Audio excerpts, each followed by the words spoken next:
Woof.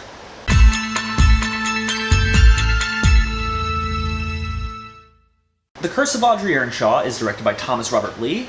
It stars Catherine Walker and Jessica Reynolds as Agatha and Audrey Earnshaw, respectively, a mother and daughter who are suspected of witchcraft in a small, devout Irish community who are all suffering because of some mysterious plague on the land.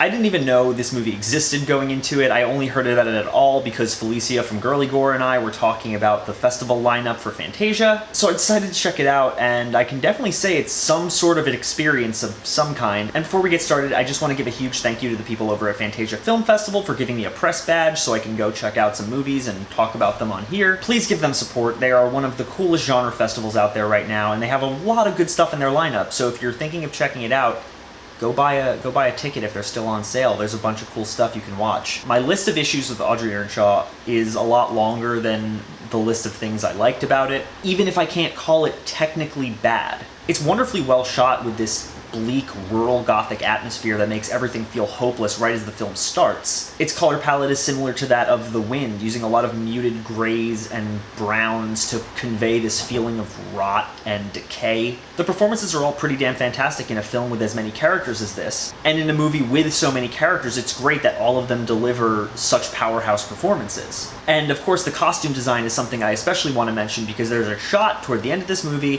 where Audrey shows up wearing a fur coat, and I was gagged. But here's the problem. The Curse of Audrey Earnshaw is a film that I can only really describe as aimless. Its plot is both too convoluted and too bare at the same time. There's an entire opening text crawl of narration to give you context about the situation you're about to see, but it never ties into anything that you're watching.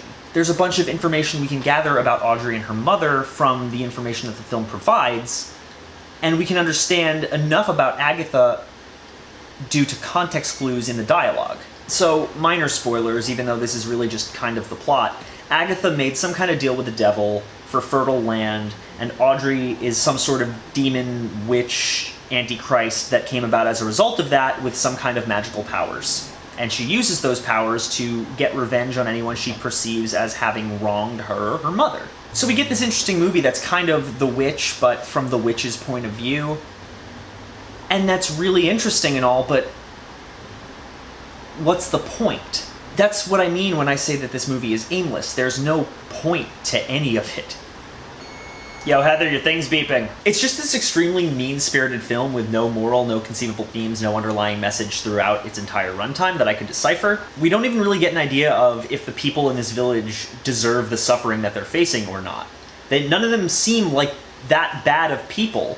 Audrey just kind of seems like a spiteful bitch. And we don't even really get to know enough about these villagers to determine whether or not they deserve it, because we're just given the information that they're dealing with a lot of hardship and strife, and they're really desperate to survive and keep their families alive. That's all we know.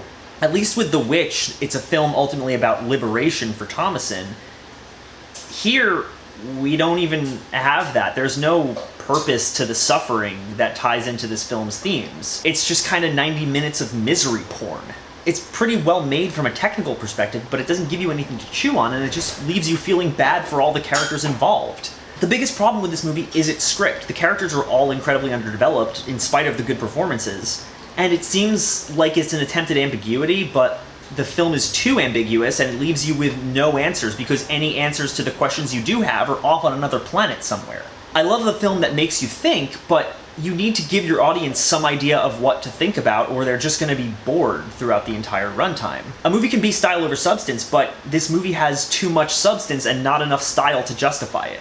Honestly, it didn't really even give me anything else to go on. The Curse of Audrey Earnshaw is a movie that you've seen a million times in a million better ways. It's too vague to be interesting, it's too miserable to be fun, and the CGI blood won't even please any of the gorehounds who want to watch it. I'm gonna say that The Curse of Audrey Earnshaw is meh. There's literally nothing enjoyable about the experience of watching this movie. I guess if you're into watching a bunch of people be miserable for 90 minutes, give it a watch, but I have no interest in ever revisiting it. That being said, once again, I do want to thank the Fantasia Film Festival for giving me early access to this film and the other films that I'm going to be reviewing as the embargoes lift. And if you like this channel and you want to see more, click down there, like, comment, subscribe. There's a Patreon link down in the description if you want to donate to this channel, help us grow, make you better quality content for you all to enjoy. You can be like any of these cool people right here. Even $1 would help. I would really appreciate it. You can get all sorts of access to cool new rewards, anything from access to my private Discord server where we sit and talk about horror movies, to gifts sent right to your door once a month. If any of that interests you, please consider donating. I would appreciate it. Even if you don't though, thank you so much for watching anyway, and I will see you all very soon.